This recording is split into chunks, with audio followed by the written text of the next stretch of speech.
नाज़रीन, एक दिन हज़रत जिब्राइल अलैहिस्सलाम दरबार रिसालत मुआद सल्लल्लाहु अलैहि वआलिहि वसल्लम में हाजिर हुए और अर्ज़ की कि या रसूलुल्लाह सल्लल्लाहु अलैहि वआलिहि वसल्लम, मैंने एक अजीब व गरीब वाक़या देखा है। हुज़ूर नबी करीम सल्लल्लाहु अलैहि वआलिहि वसल्लम ने पूछा कि वो वाक़या क्या है? तो हज़रत जिब्राइल अलैहिस्सलाम ने अर्ज़ की कि या रसूलुल्लाह सल्लल्लाहु अलैहि वआलिहि वसल्लम, मुझे कोह काफ जाने का इत्तेफाक हुआ। मुझे वहाँ आह और फुगान, रोने चिल्लाने की आवाज़ें सुनाई दी। जिधर से आवाज़ें आ रही थीं, मैं उधर को गया तो मुझे एक फरिश्ता दिखाई दिया जिसको मैंने इससे पहले आसमान पर देखा, जो कि उस वक्त बड़े एजाज़ व कराम से रहता था। वो एक नूरानी तख्त पर बैठा रहता। 70,000 फरिश्ते उसके गिर्द सिर्फ बस्ता खड़े रहते थे। वो फरिश्ता सांस लेता तो अल्लाह ताला उस सांस के बदले एक फरिश्ता पैदा कर देता था। लेकिन आज मैंने उसी फरिश्ते को कोहकाफ की वादी में सरगरा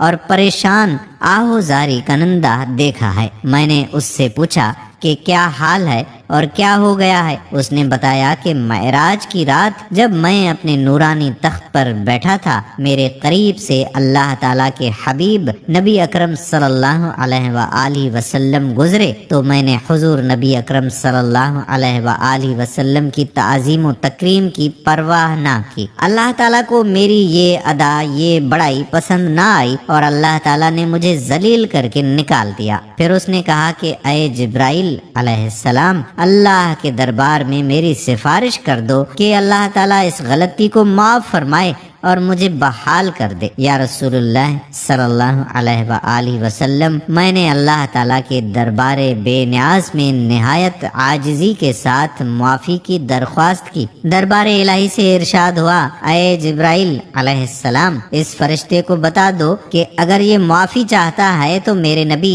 सल्लल्लाहु अलैहि वआलिहि वसल्लम पर दुरूद पाक पढ़े। या रसूलुल्लाह सल्लल्लाहु अलैहि वआलिहि वसल्लम, जब मैंने उस फरिश्ते को फरमाने इलाही सुनाया तो वो सुनते ही हुजूर सल्लल्लाहु अलैहि वआलिहि वसल्लम की ज़ाते गिरामी पर दुरूद पाक पढ़ने में मशगूल हो गया और फिर मेरे देखते ही देखते उसके बाल और पर निकलना शुरू हो गए और फिर वो जिल्लत व पस्ती से उड़कर आसमान की बुलंदियों में जा पहुंचा और अपनी मसनद यानी अपने तख्त पर बुर्जमान हो गया।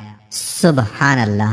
दोस्तों, ये इक्तबास मुआरिजुल नबुवत जिल्द नंबर 1 सफ़ा नंबर 317 से लिया गया। उम्मीद करते हैं कि ये वीडियो आपको पसंद ज़रूर आई होगी और आपका ईमान ताज़ा हो गया होगा। आप भी एक मरतबा दुरूद शरीफ पढ़ें और दुरूद शरीफ पढ़ने के बाद इस वीडियो को ज़्यादा से ज़्यादा शेयर करें। मज़ीद मालूमाती वीडियोस के लिए बराए मेहरबानी मेरे चैनल को सब्सक्राइब करें और घंटी के निशान को दबाएं ताकि हर नई वीडियो आप तक पहुंच सके। वीडियो को लाइक करें और वीडियो के बारे में कमेंट सेक्शन में तबसरा करें। शुक्रिया।